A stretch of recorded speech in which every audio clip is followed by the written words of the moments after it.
मी तेवढा इन्सिडेंट सांगतो आता काय झाला ते, ज्याचा उल्लेख सन्माननीय सदस्य विक्रम काळे सरांनी केला. आम्ही 33 सदस्य मतदानाला चाललो.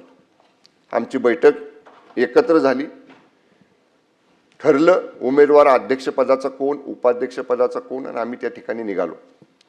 सन्माननीय अध्यक्ष महोदय, हे 2 सदस्य ज्यांच्यावर गुन्हा दाखल झाला, संदीप मांडवे आणि अनिल देसाई, हे आमच्याबरोबर बैठकीला होते. ज्यांचं अपहरण झालं म्हणून सांगितलं ते बापसाहेब शिंदे सदस्य राष्ट्रवादी काँग्रेस पक्षाचे आमच्याबरोबर होते. तिथं सुद्धा आमच्या बैठकीच्या ठिकाणी सन्माननीय सभापती महोदया 50 साध्या वेशातले पोलीस खाली होते. तुम्हाला अटकच करायची होती ना, आमच्या 2 सदस्यांना गुन्हा दाखल केलाय म्हणून. तिथं का नाही केली? का? 2000 शिवसैनिक तिथं होते खाली. तिथं नाही धाडस झालं पोलिसांचं आमच्या सदस्यांना हात लावायचं. मी, मान्य मकरंद पाटील, मान्य शशिकांत शिंदे आणि मान्य नितीन काका, आम्ही ह्या सदस्यांना घेऊन आबा आपलाच चाललाय सगळा किस्सा.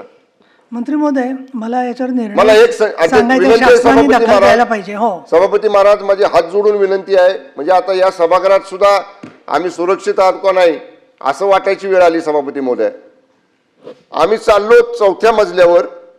सभापती महोदय, 10 फुटाचं अंतर होतं. ते मेटल डिटेक्टर लावला होता जिथनं सदस्य आत जातात सभागृहात, त्या मतदानाच्या ठिकाणी. ते मांडवे म्हणतायत अरे पालकमंत्री आहेत, मला जाऊ दे मताला.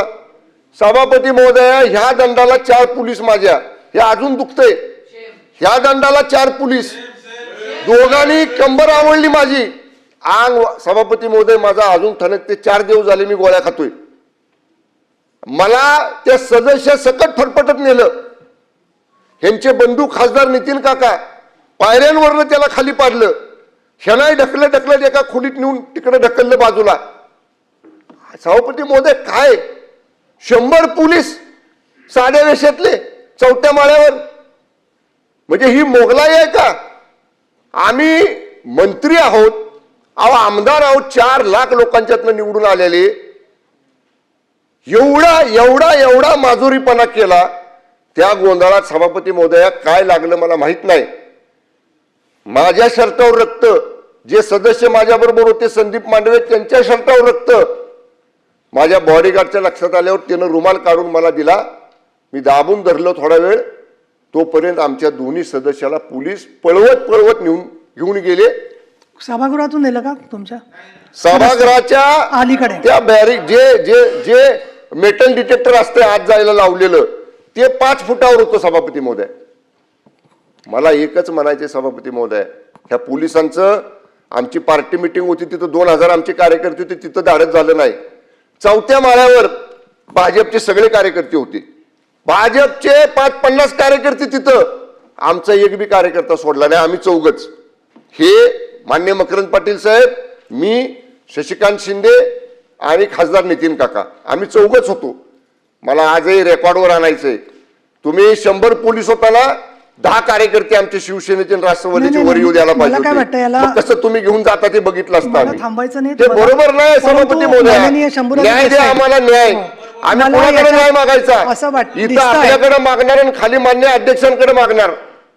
त्यामुळे माझी विनंती आहे, तो SP जो वागलाय ना सभापती महोदय, पूर्ण एखाद्या घरगाड्यासारखा वागलाय. त्यामुळे आपण, माझी विनंती आहे, त्याला तात्काळ निलंबित करा, बडतर्फ करा सेवेतनं. आज त्याची निवृत्त हायकोर्ट जज मार्फत त्याची चौकशी करा. हा अन्याय आम्ही सहन करणार नाही. त्यामुळे माझी हात जोडून आपल्याला विनंती आहे, अशा पद्धतीनं मंत्र्यांवर आरेरावी करणाऱ्या, मंत्र्यांना जखमी करणाऱ्या त्या पोलीस दलाचा प्रमुख तुषार दोशी, LCBचा इन्स्पेक्टर देवकर, LCBचा असिस्टंट इन्स्पेक्टर गर्जे आणि त्यांच्याबरोबरचे 100 पोलीस यांच्यावर तात्काळ कारवाई करून त्यांना निलंबित करा, एवढीच हात जोडून सभापती महोदय आपल्याला विनंती आहे. अतिशय गंभीर प्रकार आहे. परंतु नाही, 1 मिनिट, मला माझा निर्णय यासाठी सांगायचा आहे आधी, की ही जी घटना घडली त्याची माहिती वृत्तपत्रातून आली, तेवढ्यावरतीच मी थांबले नाही आहे. तर आपलंही म्हणणं मी ऐकून घेतलेलं आहे. हेमंत पाटलांनी सांगितलं, तुम्ही स्वतः प्रत्यक्षदर्शीच नव्हे तर तुम्ही स्वतः साक्षीदार आहात. आणि माननीय उदय सामंत मंत्री महोदय दुसरे हजर आहेत, गणेश नाईक इथे उपस्थित आहेत, तर तुम्हाला याच्यावरती काही शासनाच्या वतीने निवेदन करायचं आहे का असं मी विचारते.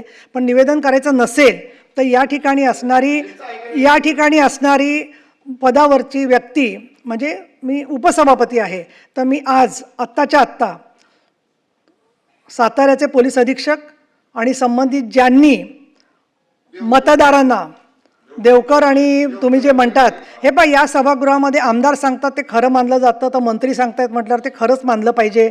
हा आत्तापर्यंतचा प्रघात आहे. एक. दुसरं, एवढी घटना घडल्यावर सरकारकडून कालच चौकशीचे आदेश जायला हवे होते, ते काही कारणाने गेलेले नाही आहेत. आज पहिला दिवस आहे सुट्टीनंतरचा. तर ताबडतोब साताऱ्याचे पोलीस अधीक्षक आणि संबंधित ज्यांनी लोकांना ढकलाढकली केली, जखमी केलेलं आहे आणि महत्त्वाचं म्हणजे मतदानाच्या प्रक्रियेपासून वंचित ठेवलेलं आहे, त्यांचं सरकारने निलंबन करावं असे मी निर्देश देत आहे.